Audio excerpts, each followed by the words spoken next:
Dr. Michael Persinger e seus estudos sobre os efeitos da radiação eletromagnética em nosso cérebro.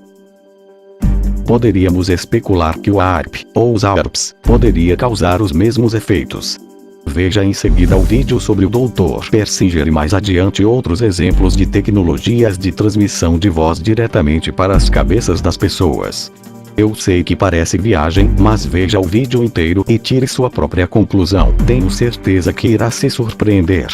O Dr. Michael Persinger, psicólogo e neurocientista, pesquisou os efeitos da radiação eletromagnética no cérebro.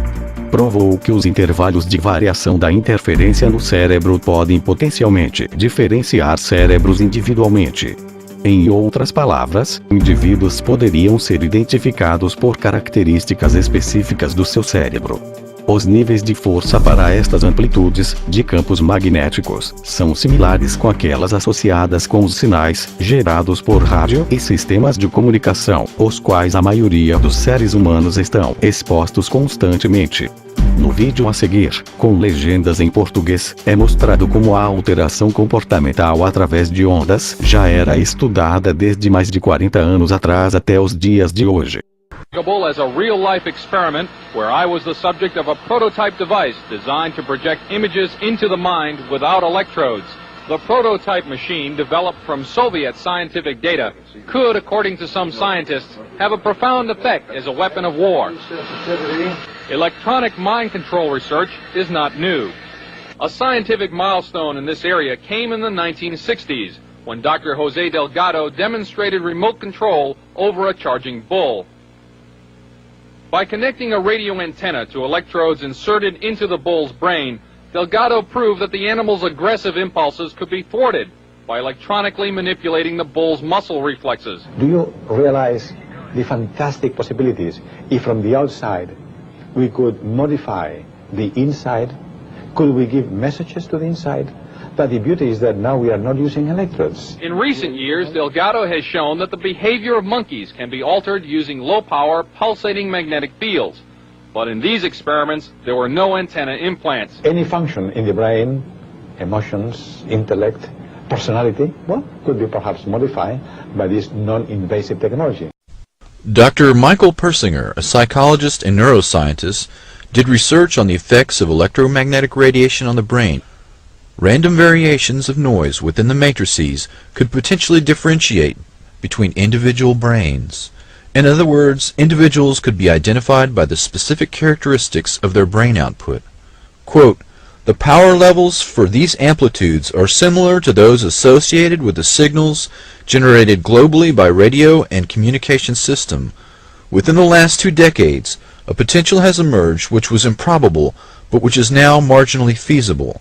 This potential is the technical capability to influence directly the major portion of the approximately 6 billion brains of the human species by generating neural information within a physical medium within which all members of the species are immersed." Unquote. Dr. Persinger's message, minus the jargon, is that the entire human race can be controlled through the use of electromagnetic influence piggybacked on television and radio networks or other technological means. Dr. Persinger perfected a means to make experimental subjects feel that they had been abducted by aliens or had an encounter with angels or God through the use of a modified motorcycle helmet equipped with solenoids to send electromagnetic pulses through the frontal lobes of the brain. It's a sound chamber that doesn't allow anything from the outside to come inside. And I start hearing voices. I start seeing things. Started with faces. There was a lot of faces, but distorted faces, moving kind of almost like seeing something through heat. I felt a presence behind me, like kind of staring down at me, and it seemed very strange. This presence was it wasn't frightening at all. It was very comforting, actually. It was like dreaming, but I was awake. Just like when you have a dream, sometimes you wake up and your dreams are just so, it was so real. I saw bright lights and I heard voices. Was that God speaking? Or was that Professor Persinger just flipping a few switches? What we have found is that individuals who show a temporal lobe sensitivity or creativity and who are very religious, in that setting they will have a religious experience. we can generate the sensed presence, which is defined as God. CNN enlisted the help of noted physicist Dr. Elizabeth Rauscher and electrical engineer Bill Van Bice to build and test an RF mine interference machine from data found in Soviet scientific literature. The machine itself was inexpensive and easy to construct, using parts from a consumer electronics store. It emits a weak magnetic field, pulsed at extremely low frequency. As the subject of the test, I was blindfolded, and my ears were blocked to prevent inadvertent clues as to what was happening. A magnetic probe was placed about 18 inches from my head. As the experiment began, 2 signal generators produced waveform patterns that were transmitted by the magnetic probe at about 1/1000th of the Earth's natural magnetic field strength. Describe anything that you see, if any.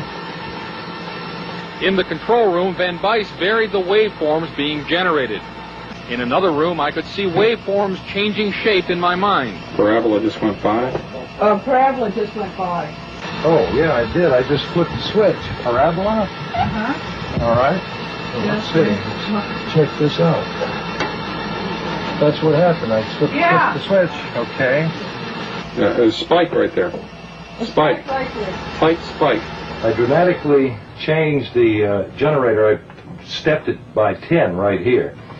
And the intermix from the 2 generators was right where you said that you saw a spike. Van Bice says that when I failed to see any change, it was because he had not set the proper frequency and power levels. Later, I asked Van Bice what a weapon using this technology could do. Induce basically what would be considered hallucinations in people, direct them to do things against their so-called better judgment. How easy would it be to assemble a weapon from existing off-the-shelf parts? In 3 weeks, I could put together a weapon that would take care of a whole town. My next report, how radio frequency devices can be used as weapons against the human mind. Chuck DeCaro, CNN, on special assignment. O que segue foi dito em 1973 por Michael Persinger. Nas últimas 2 décadas um potencial emergiu que era improvável, mas que é agora marginalmente viável. Este potencial é a capacidade técnica de influenciar diretamente a porção principal dos aproximadamente 6 bilhões de cérebros da espécie humana sem mediação através das modalidades sensoriais clássicas, através da geração de informação neural dentro de um meio físico no qual todos os membros da espécie estão imersos. Gostei também do que ele falou no vídeo, mas ao final e que pode ser aplicado em quase todas as áreas da ciência hoje em dia. O método científico é a mais poderosa ferramenta que o cérebro humano já criou para perseguir o desconhecido. Eu estou falando sobre o método científico, não cientistas. A maioria dos cientistas seguem o comportamento social. Infelizmente eles tomam decisões baseado em qual pode ser o consenso, eles não desafiam o desconhecido.